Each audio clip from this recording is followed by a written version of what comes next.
Parfois, je sens que je suis sur le point de craquer, de céder complètement à cette volonté étrangère.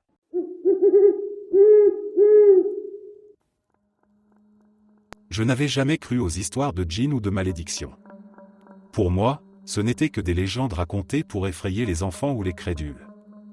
Mais tout cela a changé lorsque j'ai commencé à travailler sur ce chantier. C'était un projet important, un nouveau complexe immobilier dans une ville en plein essor. On nous avait demandé de creuser les fondations pour un immeuble de luxe. Les premiers jours se sont déroulés sans encombre. Le travail était dur, la chaleur accablante, mais tout se passait comme prévu. Jusqu'à ce que nous tombions sur ce puits. Je me souviens du moment exact. C'était une matinée chaude, le soleil déjà haut dans le ciel. Un des gars, Karim, creusait avec la pelleteuse quand il a touché quelque chose de dur. Le bruit métallique a résonné dans l'air, inhabituel et sinistre. Nous avons tous cessé de travailler pour voir ce que c'était. En déblayant la terre, nous avons découvert ce qui semblait être un ancien puits, son ouverture à peine visible sous des siècles de poussière et de débris. Le puits était vieux, très vieux. Les pierres qui le composaient étaient usées, couvertes de symboles étranges que personne ne pouvait déchiffrer. Certains ont plaisanté, disant que nous avions trouvé un trésor caché. D'autres étaient plus prudents, murmurant qu'il valait mieux le laisser tranquille. Mais l'excitation du moment a pris le dessus, et nous avons décidé de l'ouvrir. Nous avons soulevé la vieille dalle de pierre qui scellait l'entrée, et une odeur nauséabonde s'est échappée du puits. C'était comme si l'air à l'intérieur était resté piégé pendant des siècles. L'un des gars a allumé une lampe torche et l'a braquée à l'intérieur. Le faisceau de lumière n'a révélé qu'un vide profond, obscur, qui semblait avaler la lumière. C'est à ce moment-là que les choses ont commencé à aller mal. Le premier incident est arrivé à Karim, celui qui avait découvert le puits. 2 jours après l'ouverture, il a eu un grave accident de voiture en rentrant chez lui. Sa voiture a dévié de la route et s'est écrasée contre un arbre. Il a survécu, mais il est resté dans le coma pendant des semaines. Au début, personne ne pensait que c'était lié. Mais ensuite, d'autres incidents ont suivi. Ahmed, l'un des ouvriers, a perdu sa maison dans un incendie. La cause de l'incendie n'a jamais été déterminée. Sa famille a dû être relogée, et il a tout perdu. Un autre gars, Mourad, a été licencié sans préavis après qu'on l'ait accusé de vol sur le chantier, bien qu'il n'ait jamais rien volé de sa vie. Les accidents se sont multipliés. Des chutes d'échafaudage, des pannes de machines inexplicables, des blessures mineures qui ne semblaient jamais guérir. Les rumeurs ont commencé à circuler parmi les ouvriers. On disait que nous avions perturbé quelque chose en ouvrant ce puits. Quelque chose d'ancien et de maléfique. Je n'y croyais toujours pas, du moins pas jusqu'à ce que cela me touche personnellement. Je n'avais pas ressenti les effets tout de suite. Pendant un moment, j'ai pensé que j'avais échappé à cette étrange malédiction. Mais un soir, en rentrant chez moi, j'ai perdu le contrôle de ma voiture. Je ne roulais pas vite, la route était dégagée, mais mes mains semblaient glisser sur le volant comme si quelque chose d'invisible essayait de me forcer à tourner. Je me suis écrasé contre un mur. Heureusement, je n'ai eu que quelques contusions, mais ma voiture était un désastre total. Après cet accident, ma vie a commencé à se désintégrer. Mon épouse, avec qui j'avais une relation solide, a soudainement demandé le divorce. Elle a dit qu'elle ne se sentait plus en sécurité avec moi, qu'il y avait quelque chose de sombre autour de moi. Mon fils a commencé à avoir des cauchemars horribles, se réveillant en hurlant qu'il voyait des ombres qui voulaient l'emporter. Ma santé a commencé à se détériorer, des migraines incessantes, des insomnies, et une fatigue que rien ne pouvait soulager. Les autres ouvriers ne faisaient pas mieux. Plusieurs d'entre eux sont morts dans des circonstances étranges. Des accidents domestiques, des maladies soudaines, des suicides inexplicables. Il ne restait bientôt plus grand monde de l'équipe initiale.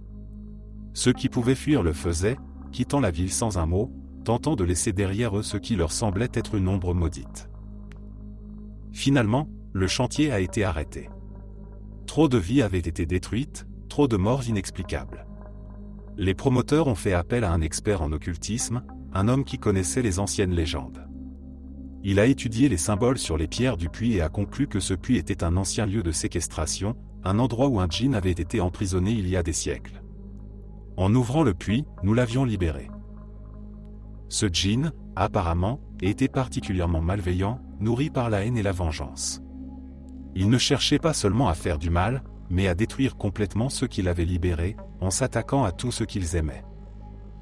On a tenté de refermer le puits, de le sceller à nouveau avec des rituels anciens, mais je ne sais pas si cela a fonctionné. Le mal était déjà fait. Et puis de toute façon ils ont juste embauché une nouvelle équipe pour réouvrir le trou à nouveau. Vous savez, quand il y a de l'argent en jeu, tout est ignoré. Je me demande souvent si cette entité me suit encore, si elle attend juste le moment propice pour frapper à nouveau. Parfois, dans les moments de silence, j'ai l'impression de sentir une présence, une ombre qui me surveille, me rappelant que je ne suis jamais vraiment en sécurité.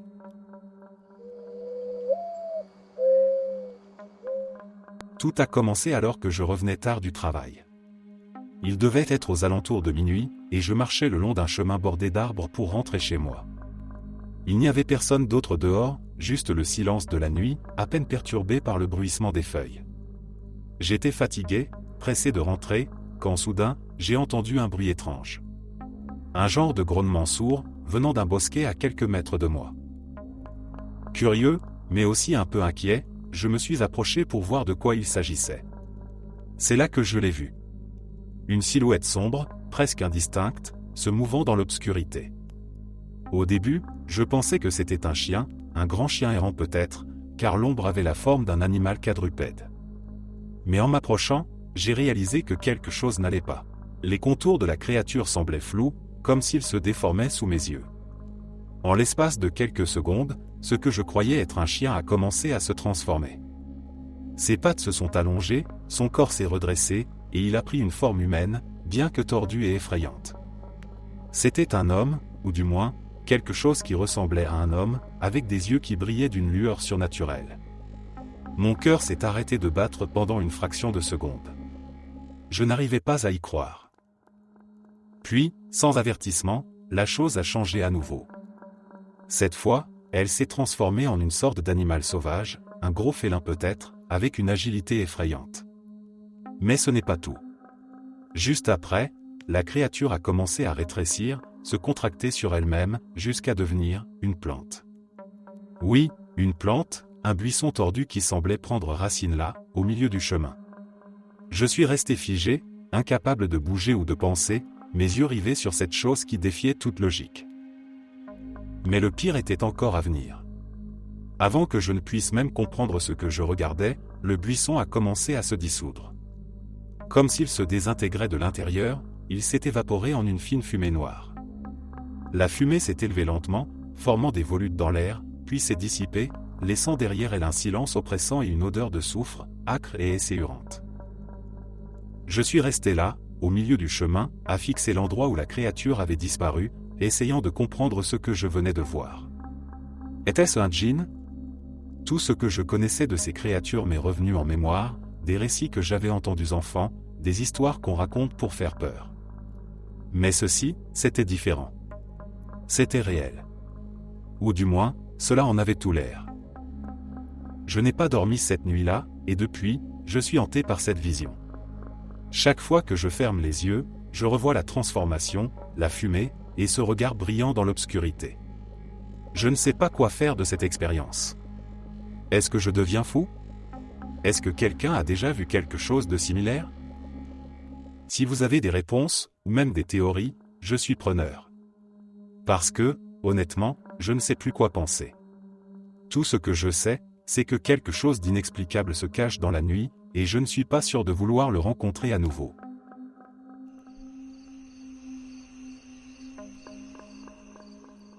Je n'aime pas trop parler des djinns, car je pense que beaucoup d'observations ne sont que des superstitions, des mensonges ou des erreurs humaines.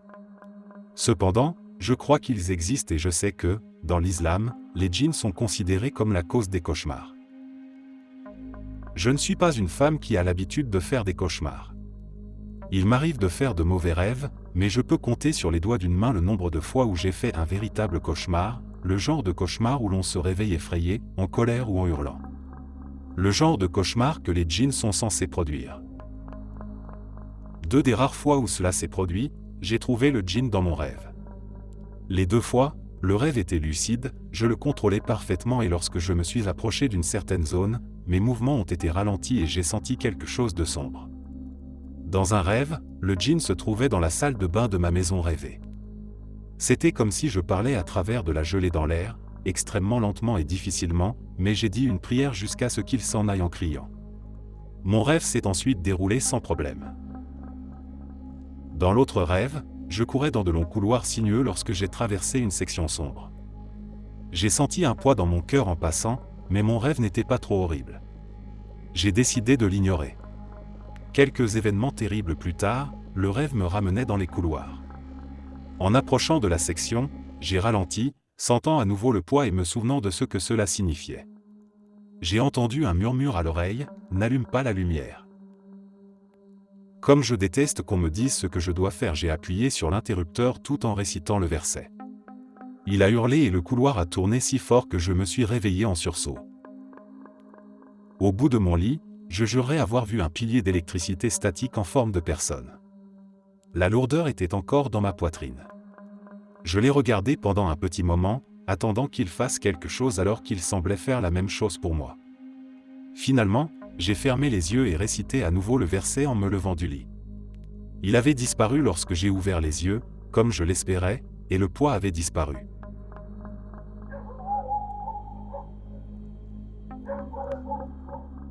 Cet incident s'est produit il y a 2 ou 3 ans avec ma sœur. Elle était aux toilettes lorsqu'elle a entendu quelques coups frapper à la porte. Elle a pensé que c'était moi qui l'embêtais, comme d'habitude, alors elle s'est mise en colère et a commencé à invectiver la porte. Elle raconte que dès qu'elle a prononcé ses jurons, elle a eu l'impression que quelqu'un était entré dans les toilettes. Elle a vérifié que la porte était toujours verrouillée et a poussé un soupir de soulagement. Dès qu'elle a eu fini son travail, elle s'est approchée du lavabo de la salle de bain pour se laver. Je l'ai entendue crier. J'ai couru pour l'aider. Elle pleurait de douleur. Elle m'a dit qu'elle avait senti que quelque chose lui tirait les cheveux très fort lorsqu'elle était près du lavabo. J'ai d'abord pensé qu'un lézard était tombé sur sa tête et s'était coincé dans ses cheveux. Mais je n'ai vu aucun lézard dans les toilettes. Elle m'a alors dit qu'elle avait senti quelque chose de très lourd et de très humide au centre de sa tête. J'ai vérifié pour elle, mais il n'y avait rien. Cela faisait presque plus d'1 heure que cet incident s'était produit, mais elle souffrait toujours beaucoup. J'en ai parlé à mes parents et elle m'a raconté tout ce qui s'était passé. Au début, mes parents hésitaient à la croire, mais à mesure que sa douleur s'aggravait, ils ont fini par y croire. Le lendemain, ma sœur souffrait toujours autant. Elle avait pris des analgésiques, mais cela n'avait servi à rien. Ma mère est allée voir un Molana et lui a raconté ce qui s'était passé. Il est venu à la maison et a appelé ma sœur. Il a récité quelques versets sacrés dans de l'eau bénite et lui a fait boire l'eau. Après avoir bu l'eau, sa douleur s'est progressivement apaisée. Le prêtre a ensuite inspecté les toilettes. Il nous a dit qu'un djinn habitait dans notre maison et que nous ne devions pas le déranger. Il nous a également dit qu'il ne pouvait pas forcer le djinn à quitter notre maison parce qu'il pourrait faire des ravages plus tard. Il nous a dit que si nous ne le dérangeons pas, il ne nous fera pas de mal. Il pourrait nous montrer sa présence en faisant des choses paranormales, mais nous devons l'ignorer. Après cet incident, il s'est passé beaucoup de choses entre ma mère et moi, mais nous les avons ignorées. Nous avons appris à coexister.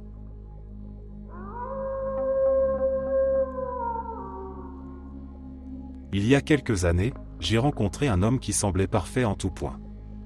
Il était charmant, attentionné, et dès notre première rencontre, j'ai ressenti une connexion profonde, presque surnaturelle. Son nom était Samir, et il apparaissait toujours là où j'avais le plus besoin de lui, comme s'il lisait dans mes pensées. Je me sentais incroyablement chanceuse, comme si j'avais trouvé l'âme sœur. Nous nous sommes mariés rapidement, trop rapidement peut-être, mais à l'époque, je croyais avoir trouvé le grand amour. Au début, tout était idyllique.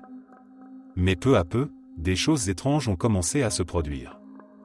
Samir était souvent absent la nuit, mais il revenait toujours avant l'aube, prétendant être sorti pour régler des affaires urgentes. Lorsqu'il était à la maison, j'avais l'impression que l'air devenait lourd, presque oppressant. Les lumières vacillaient parfois sans raison apparente, et des ombres semblaient danser dans les coins de notre maison. Je mettais cela sur le compte de la fatigue ou de l'anxiété, mais au fond de moi, un malaise grandissait. Puis, j'ai commencé à rêver. Des cauchemars, en fait. Dans ces rêves, Samir n'était plus l'homme que je connaissais. Il apparaissait sous des formes effrayantes, mi-homme, mi-bête, avec des yeux ardents et un sourire cruel.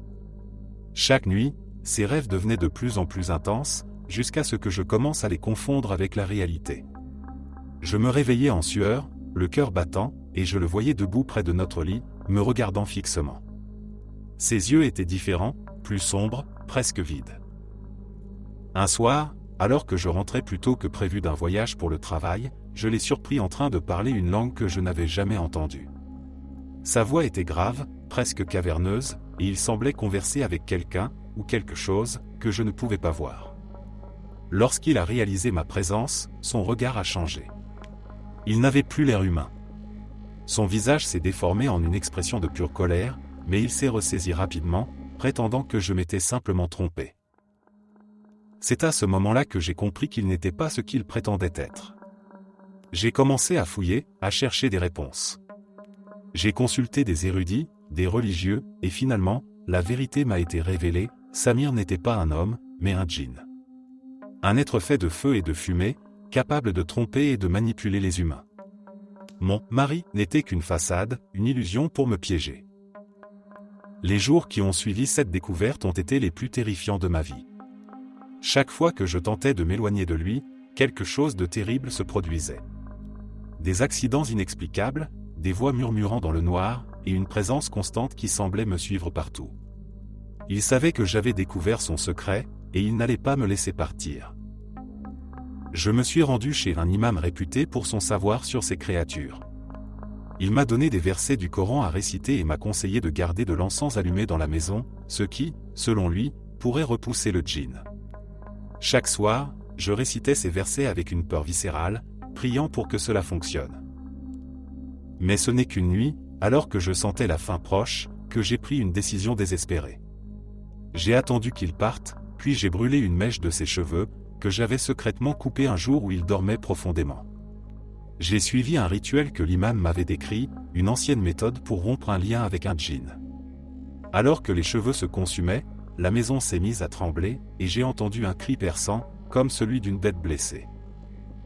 Il est revenu cette nuit-là, mais quelque chose avait changé. Son pouvoir semblait affaibli, son emprise sur moi se relâchait. Il ne pouvait plus me manipuler comme avant. Quelques jours plus tard, il a disparu, sans laisser de traces. J'ai vendu la maison, changé de ville, et je n'ai jamais parlé de cette histoire à personne, jusqu'à aujourd'hui. Je ne sais pas où il est maintenant, ni s'il reviendra un jour.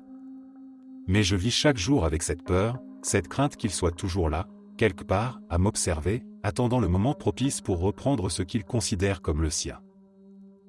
Si vous lisez ceci, soyez prudents. Ne sous-estimez jamais les légendes, et surtout, ne faites jamais confiance aveuglément. Les djinns existent, et ils sont bien plus proches de nous que vous ne pourriez l'imaginer.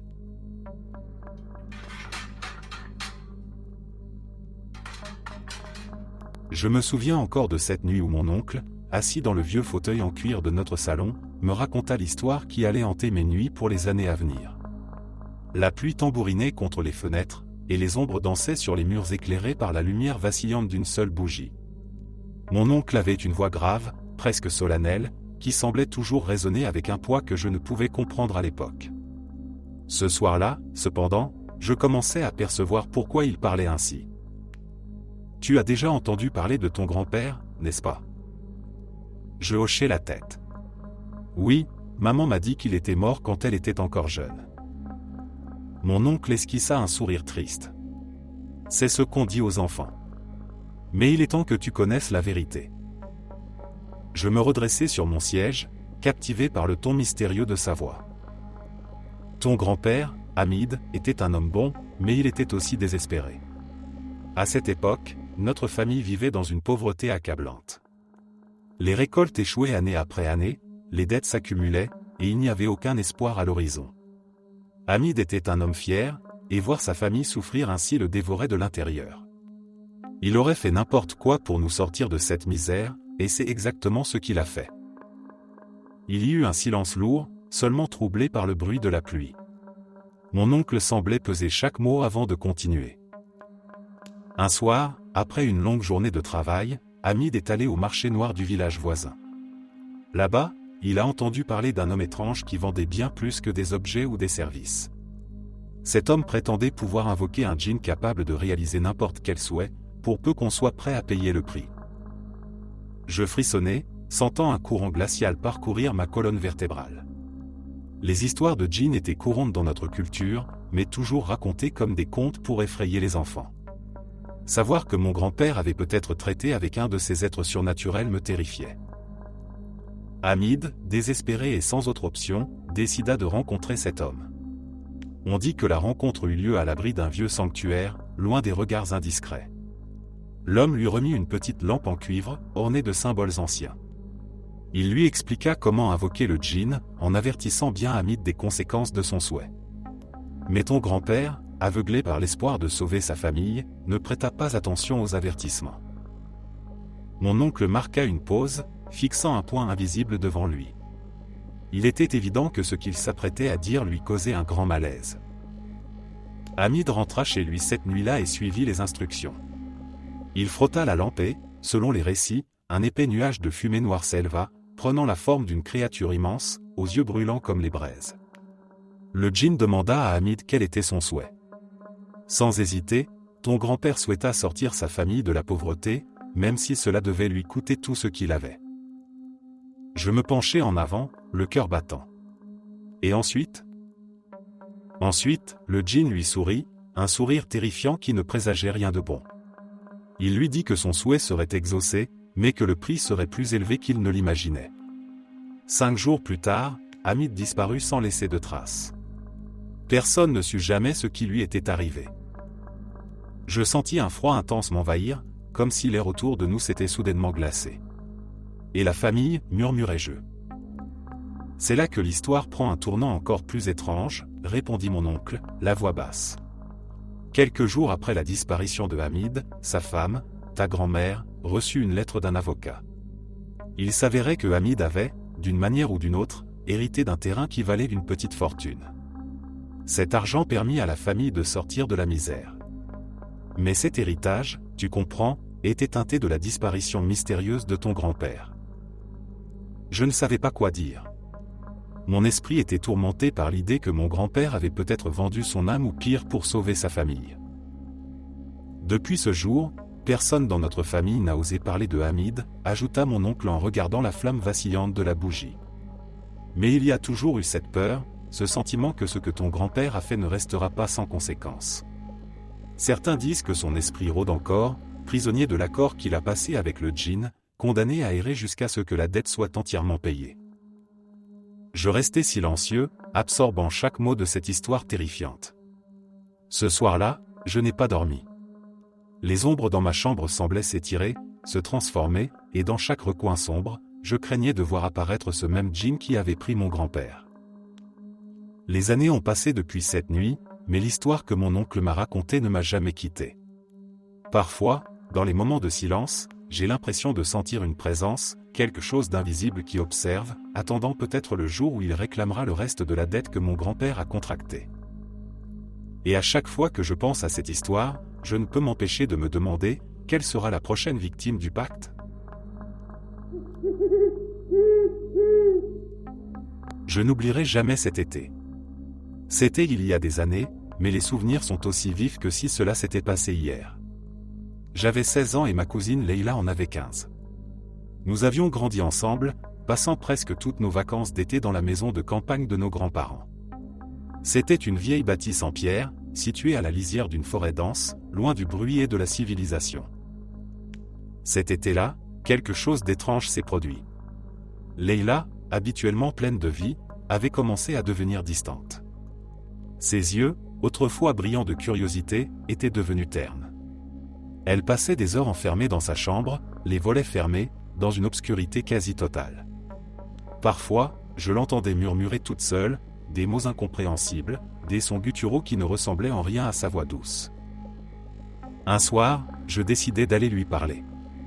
Je frappai doucement à la porte de sa chambre, mais elle ne répondit pas poussant la porte, je la trouvai assise sur son lit, les yeux fixés sur un point invisible devant elle. Elle ne réagit pas à ma présence. Ce qui m'effraya le plus, c'était son regard vide, froid, comme si l'âme de ma cousine avait quitté son corps. « Leila » murmurai-je, hésitant à m'approcher. Elle tourna lentement la tête vers moi, et un sourire effrayant étira ses lèvres. Ce n'était pas son sourire. Il y avait quelque chose de sinistre, de malveillant, dans ce rictus. Ses yeux, auparavant marron clair, semblaient maintenant teintés de noir. « Que fais-tu ici » demanda-t-elle, sa voix rauque, presque étrangère. Un frisson glacé me parcourut le dos. « Je voulais juste te voir. Tu vas bien ?» Elle éclata de rire, un rire qui résonnait dans la pièce, dénué de toute chaleur. « Je vais parfaitement bien. Mieux que jamais. Cette nuit-là, je n'ai pas pu fermer l'œil. Quelque chose n'allait pas, et j'étais terrifié à l'idée de ce que cela pouvait être. Le lendemain, les choses empirèrent. Leila commença à parler de choses qu'elle ne pouvait pas savoir. Elle connaissait les secrets les plus intimes de chacun de nous, révélant des choses que personne ne lui avait jamais dites. Elle se moquait de nous, utilisait ces informations pour nous manipuler, nous faire peur. Mes grands-parents étaient inquiets, mais ils ne savaient pas quoi faire. Ils pensaient que Leila traversait une phase difficile, une crise d'adolescence exacerbée par l'isolement de la campagne. Mais moi, je savais qu'il y avait autre chose.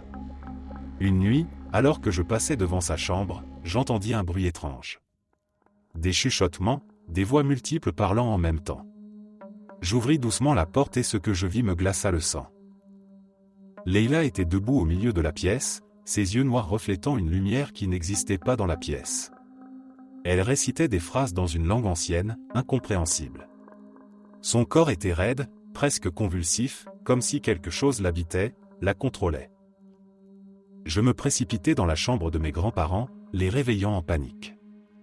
Ils vinrent avec moi, mais lorsqu'ils entrèrent dans la chambre de Leila, elle était allongée sur son lit, paisible, comme si de rien n'était. Je tentai de leur expliquer ce que j'avais vu, mais ils pensèrent que je m'étais laissé emporter par l'inquiétude. Les jours suivants furent un enfer. Le comportement de Leila devint de plus en plus erratique. Elle était violente, brisait des objets, se blessait elle-même. Parfois, elle disparaissait dans la forêt pendant des heures, et lorsqu'elle revenait, elle était couverte de terre, ses vêtements déchirés. À chaque fois que je tentais de lui parler, c'était comme si je parlais à une étrangère. La cousine que j'avais connue semblait avoir disparu. Je savais qu'il s'agissait de quelque chose de surnaturel. J'avais entendu des histoires de djinns, ces esprits malins capables de prendre possession des âmes humaines. L'idée me terrifiait, mais elle semblait de plus en plus plausible. Mes grands-parents, bien qu'initialement sceptiques, commencèrent à réaliser que quelque chose de terrible était arrivé à Leila. Ils décidèrent d'appeler un cheikh, un homme réputé pour sa connaissance des esprits et des rituels de purification. Lorsqu'il arriva, il demanda à voir Leila immédiatement. Elle était encore plus féroce ce jour-là, son regard noir brûlant de haine. Le cheikh commença à réciter des versets du Coran, priant pour expulser l'entité qui habitait ma cousine. Leila se débattait, hurlait des injures dans cette langue ancienne, sa voix se déformant en quelque chose de monstrueux. J'étais paralysé de peur, mais je ne pouvais détourner les yeux. Le rituel dura des heures. Leila se tordait de douleur, son corps était secoué par des spasmes violents. À un moment donné, elle hurla si fort que les fenêtres tremblèrent. Puis, soudainement, tout s'arrêta. Le silence retomba dans la pièce. Leila s'effondra sur le sol, inconsciente. Le cheikh s'agenouilla à ses côtés, murmurant des prières. Après quelques instants, Leila ouvrit les yeux. Ils étaient redevenus marron clair, remplis de confusion et de peur. Elle ne se souvenait de rien, ni de ce qu'elle avait fait, ni de ce qu'elle avait dit. C'était comme si le djinn avait effacé toute trace de son passage. Les semaines suivantes furent difficiles. Leila était faible, physiquement et mentalement épuisée. Mais elle était elle-même à nouveau, et c'était tout ce qui comptait. Le cheikh nous expliqua que le djinn avait probablement été attiré par la vulnérabilité de Leila, par une blessure émotionnelle profonde qu'il avait exploitée pour entrer en elle. Depuis ce jour, nous n'avons plus jamais parlé de ce qui s'était passé cet été-là. Mais moi, je n'ai jamais pu oublier.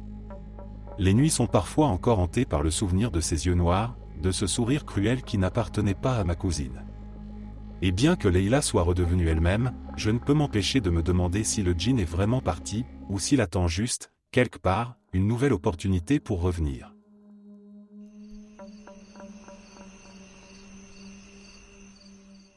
J'ai fait une rencontre avec un djinn quand j'étais en mission en Afghanistan. C'était une de ces journées interminables sous le soleil brûlant, de la poussière omniprésente qui semblait se glisser dans chaque recoin de nos vêtements, et de l'adrénaline constante qui pulsait dans mes veines. C'était une mission comme tant d'autres, patrouillant dans un territoire hostile, loin de tout, mais ce jour-là, les choses ont pris une tournure que je n'aurais jamais pu imaginer. Nous avions été pris en embuscade. Une attaque ennemie soudaine, brutale. Les balles sifflaient autour de moi, et avant que je ne puisse réagir, une explosion a retenti, projetant mon véhicule dans les airs. Le monde autour de moi est devenu un chaos assourdissant de feu et de métal tordu. Lorsque j'ai repris connaissance, j'étais seul, perdu au milieu du désert afghan, mes camarades dispersés, peut-être morts, peut-être capturés. Les premiers jours, je suis resté près de l'épave, espérant un secours qui ne venait pas. Mon eau s'épuisait rapidement, et la chaleur m'écrasait. Le désert, qui au début semblait être une mer infinie de sable doré, devenait de plus en plus hostile, un ennemi silencieux qui aspirait ma force vitale. Quand je n'ai plus eu d'eau, la véritable agonie a commencé. Mes lèvres étaient sèches, ma gorge en feu. Chaque pas me coûtait une énergie que je n'avais plus. Mes pensées se brouillaient, la réalité se mélangeant à des rêves fiévreux. C'est à ce moment-là que j'ai commencé à le voir. Au début, je pensais que c'était un mirage, une illusion causée par la déshydratation. Une silhouette se détachait à l'horizon, se mouvant avec une fluidité qui ne semblait pas naturelle. Elle s'approchait de moi, et malgré la chaleur étouffante, un frisson glacé me parcourut l'échine. Plus il s'approchait, plus je distinguais des détails troublants. Ce n'était pas un homme, du moins pas un homme comme je l'entendais. Il avait une forme humaine, mais son corps semblait se fondre avec l'air autour de lui, comme une ombre vivante. Ses yeux étaient deux braises incandescentes, perçant mon âme. « Tu es perdu, soldat » dit-il d'une voix qui semblait résonner dans ma tête plus que dans mes oreilles. « Je peux te donner ce dont tu as besoin. De l'eau, pour te sauver de cette mort certaine. » Je ne répondis pas. Ma bouche était trop sèche, mes pensées trop embrouillées. Il tendit une main vers moi, une main délicate mais qui semblait faite de fumée et de ténèbres. Dans sa paume apparut une outre d'eau, fraîche, ses parois couvertes de condensation.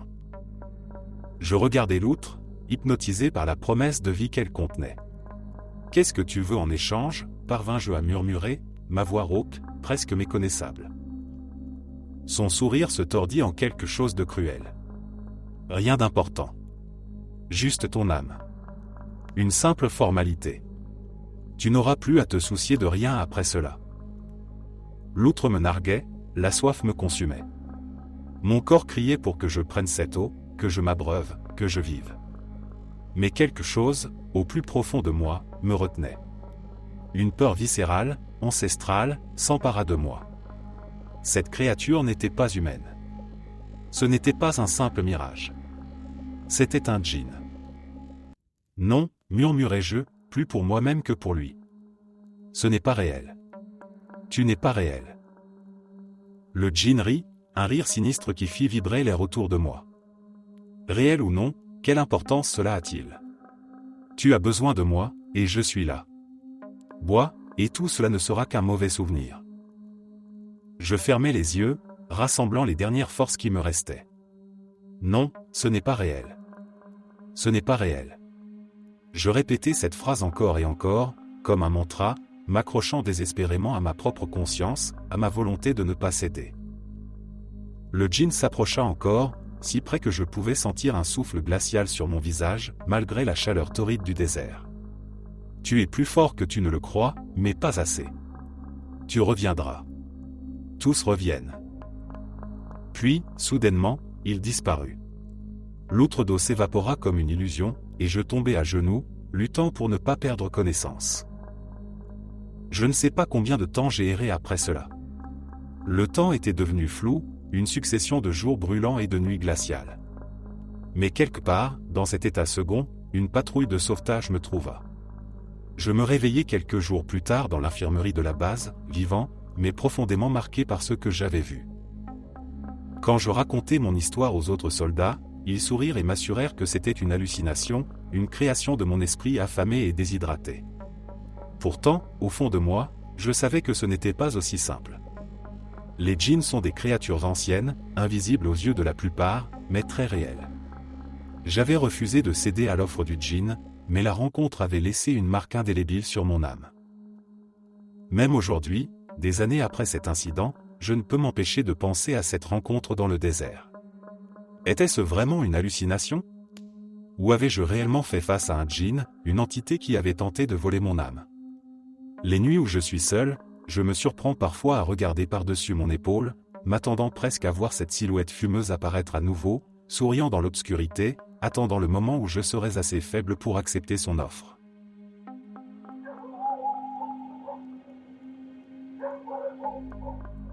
Cela peut sembler étrange, mais c'était en fait moi, j'étais possédé. Je suis musulman, et il y a environ 2 ans, j'étais une personne complètement différente. Je ne sais pas comment je suis devenu possédé, mais je l'étais certainement. En tant que musulmans, nous ne buvons pas d'alcool, nous ne fumons pas de marijuana, ni ne prenons de drogue, j'avais commencé à faire tout cela. Les musulmans doivent suivre un seul Dieu, Allah, j'avais commencé à penser qu'il n'y avait pas de Dieu. Ils devraient mener une vie de pureté et d'honnêteté, j'avais commencé à me disputer avec ma famille, il y avait des conflits tout le temps.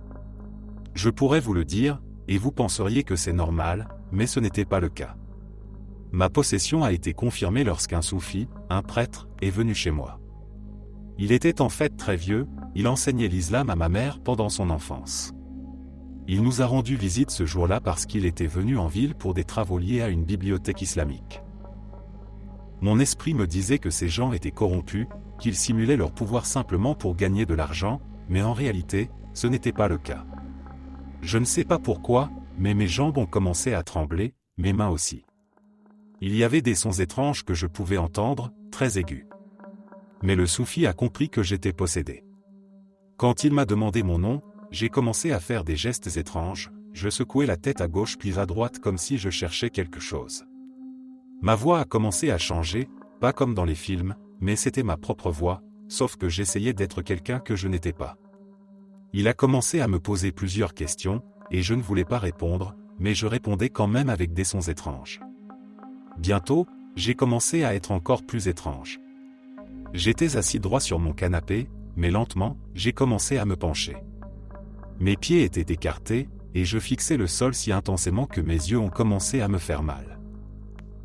Il s'est levé immédiatement, m'a saisi les mains et m'a dit de lever les yeux. Je pensais qu'il allait me frapper, mais il m'a regardé profondément dans les yeux et a dit « Y à Allah ». Il s'est tourné vers ma mère et lui a dit que j'étais possédé. Il avait un assistant avec lui qui m'a tenu les mains. Je n'essayais pas de m'échapper, mais je le pouvais certainement. Il a commencé à réciter des sourates, à poser sa paume sur mon front et à souffler de l'air autour de mon visage. Il a demandé à ma mère de lui apporter de l'eau. Il a récité des sourates et me l'a donné à boire. Il a aussi attaché une corde noire autour de mon bras et m'a dit de ne pas l'enlever. Ensuite, il a dit à ma mère qu'il devait purifier la maison. Il a appelé certains de ses assistants qui étaient à la bibliothèque. Pendant ce temps, j'étais assis sur le canapé, essayant de comprendre ce qui venait de se passer. Les sons étranges étaient toujours là. Quand ils sont arrivés, ils ont commencé à réciter le Coran très fort. Je pensais qu'ils étaient idiots de réciter aussi fort, car cela ferait fuir les chatons. Il n'y avait aucun chaton dans ma maison, je ne sais pas pourquoi je pensais aux chatons. Après 5 à 6 minutes, j'ai commencé à écouter attentivement le Coran. C'était comme si, à chaque respiration, mon esprit devenait de plus en plus clair. Maintenant, j'étais de leur côté, je pensais à quel point le Coran était beau. J'ai fermé les paupières et j'ai commencé à écouter. Le djinn qui me possédait m'a quitté. Après avoir terminé la récitation, ils ont dit à ma mère de réciter le Coran à haute voix, et quand j'avais l'air bien, elle devait me dire de les rejoindre. Eh bien, il m'a fallu environ 5 à 6 mois pour revenir à la normale. Je ne peux pas vous dire à quel point j'étais étrange à cette époque. J'avais commencé à aimer les idoles de Shiva et de Durga. Chaque fois que je sortais, je regardais des choses que je n'avais jamais vues auparavant. J'aimais errer dans les arbres denses et regarder tous les arbres et les plantes, et je continuais simplement à les observer. J'avais commencé à manger comme un fou. Je mangeais 2 fois plus que d'habitude, je pensais que dire « Bismillah » avant de manger n'était pas bien. J'avais commencé à me masturber beaucoup, c'est drôle, mais je commençais à me traiter comme un jouet, je me masturbais tous les jours, je n'étais pas du tout intéressé par les filles, ni par les garçons. Je ne prêtais attention à personne, même pas à moi-même. Le djinn utilisait mon corps pour satisfaire ses besoins. Pourquoi quelqu'un se regarderait-il dans un miroir, sourirait-il, et se fixerait-il jusqu'à ce que ses yeux deviennent rouges? C'est effrayant, mais je ne pouvais pas l'empêcher. Chaque fois que je voyais un miroir, je m'asseyais à côté avec une chaise et commençais à m'observer. Quelques années plus tard, je suis complètement normal, et le soufi m'a rendu visite très récemment. J'ai discuté avec lui de cela, et il m'a dit que j'avais été possédé par un djinn. Les djinns possèdent les gens qu'ils trouvent beaux. Beau ne signifie pas un corps mince, de grands yeux ou quelque chose que nous considérons comme beau. Leur définition de la beauté est différente. Ils sont attirés par les non-croyants, ils satisfont leurs besoins en entrant dans le corps d'une personne et en ayant des activités sexuelles. Dans mon cas, la masturbation. Leur monde est différent du nôtre, alors ils entrent dans notre corps pour observer ce monde. En parlant de moi, je suis un gars de 1m90, avec des cheveux bouclés. Je suis un peu musclé, je faisais de la musculation depuis mes 15 ans. Je ne vais pas me vanter de mon corps, mais au lycée, 4 filles de ma classe m'ont proposé de sortir avec elles. J'étais juste un gars normal comme tout le monde, mais un peu trop sarcastique. Je parlais à tout le monde dans ma classe et j'avais même beaucoup d'amis plus âgés, mais à cause de la pression des examens, j'ai arrêté de faire mes prières et de réciter le Coran pendant environ 3 mois, même après les examens, j'ai arrêté de prier et j'ai commencé à aller dans les collines avec mes amis pour consommer des drogues, juste des cigarettes. Peut-être que c'est à ce moment-là que je suis devenu possédé. Eh bien, je sais que beaucoup d'entre vous sont des futurs scientifiques, mais cette phase de ma vie n'était ni la puberté, ni des problèmes de santé mentale. J'étais tout simplement possédé par un djinn. Eh bien, pour répondre à certaines de vos questions, non, je n'ai pas peur de sortir seul dans le noir, ni d'aucun djinn. La seule chose que les musulmans, ou fondamentalement n'importe quelle religion, doivent faire est de prier Dieu.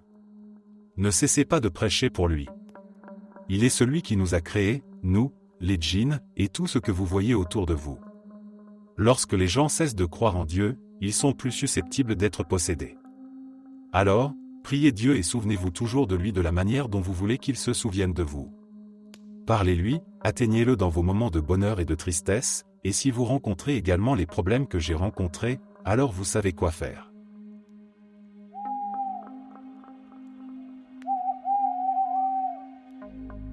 La première fois que j'ai vu un djinn, c'était à l'âge de 12 ans. Il était 3 heures du matin. J'avais fait un mauvais rêve et je me suis soudain réveillé.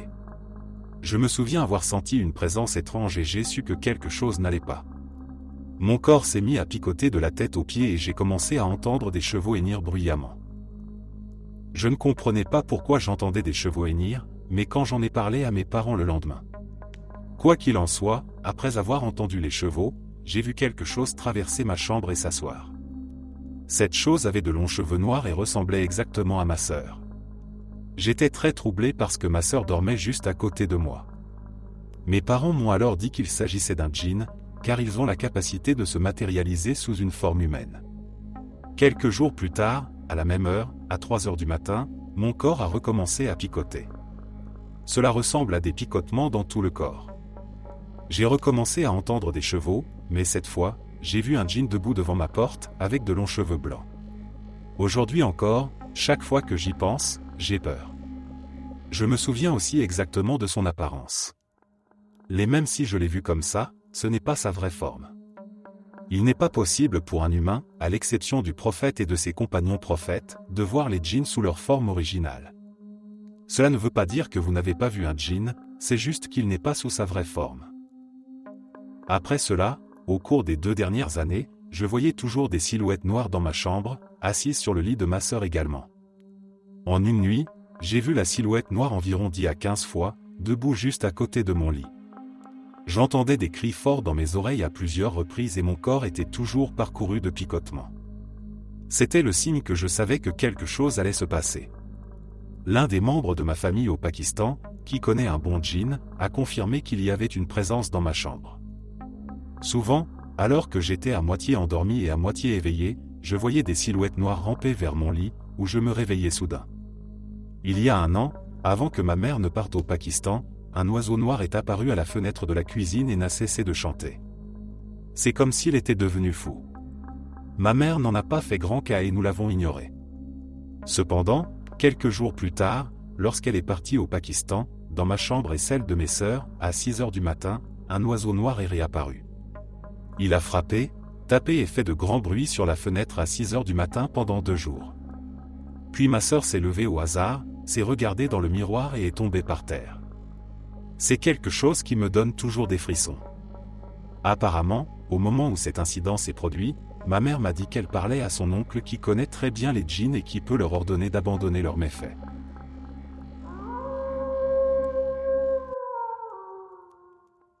C'est en fait ce qui s'est passé avec un collègue, donc les détails sont un peu vagues.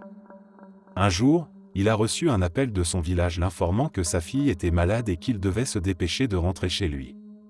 Dans l'armée, il n'est pas facile d'obtenir une permission à court terme, mais il a réussi à l'obtenir et est parti. Lorsqu'il est arrivé, il a constaté que le corps de la fille était tordu comme par des mains invisibles, qu'elle souffrait et qu'elle criait. Le médecin local a dit qu'elle avait crié si fort et si longtemps que ses cordes vocales avaient besoin de repos, sous peine d'être endommagées à jamais. Et elle s'était cassé les 2 dents de devant. Elle parlait comme un homme, proférait des injures, lançait des jurons et vous voyez l'idée. Cela a duré pendant des mois jusqu'à ce que la fille se suicide.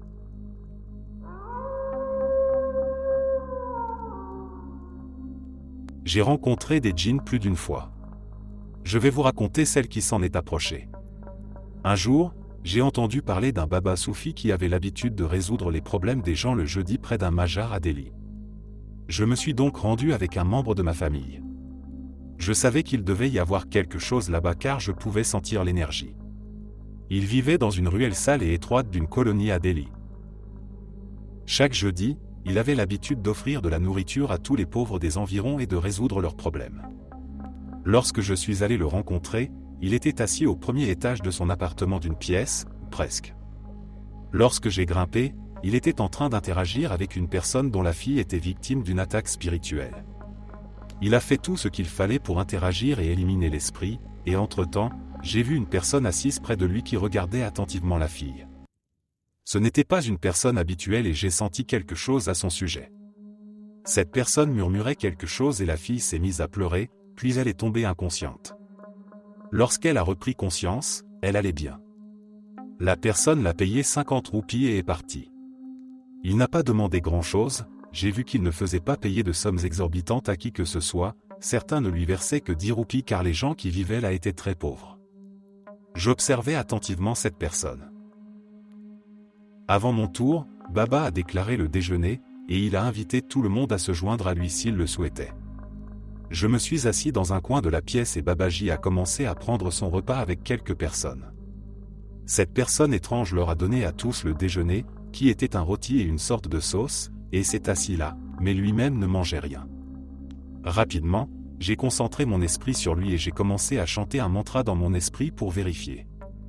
Cela a immédiatement mis cette personne dans une position inconfortable. Je peux voir qu'il est mal à l'aise et qu'il change de position. Il a également commencé à murmurer, peut-être son propre mantra, mais j'étais bien protégé. Il a commencé à me fixer, ses yeux sont devenus rouges, et j'ai compris qu'il s'agissait d'un djinn. Quand il a tout essayé sur moi, il est resté assis, les yeux baissés, et j'ai aussi arrêté de chanter des mantras car je voulais en savoir plus. Puis mon tour est venu et j'ai dit que je rencontrerais Babaji à la fin, car il y avait 2 autres personnes derrière moi. Babaji leur a parlé et ils sont partis. Quand je me suis retrouvé seul avec Babaji, je lui ai posé des questions sur cette personne et il a perdu ses couleurs. Il m'a posé plusieurs questions sur qui j'étais, ce que je faisais là, pourquoi je les dérangeais. Je l'ai rassuré en lui disant que je n'étais pas là pour gâcher quoi que ce soit, que j'étais là par curiosité.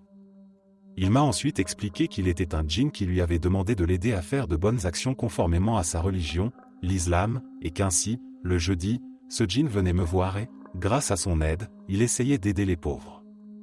Il m'a demandé de garder tout cela secret, car dans sa religion il est considéré comme mauvais de prendre l'aide d'un djinn ou de n'importe quel être pour résoudre des problèmes. Même la nourriture qu'il distribue le jeudi est préparée par le djinn. Je n'ai jamais révélé ces secrets à qui que ce soit, car lui et ce djinn aident réellement les pauvres. Mais c'était l'une de mes rencontres avec un djinn, en l'occurrence un bon djinn.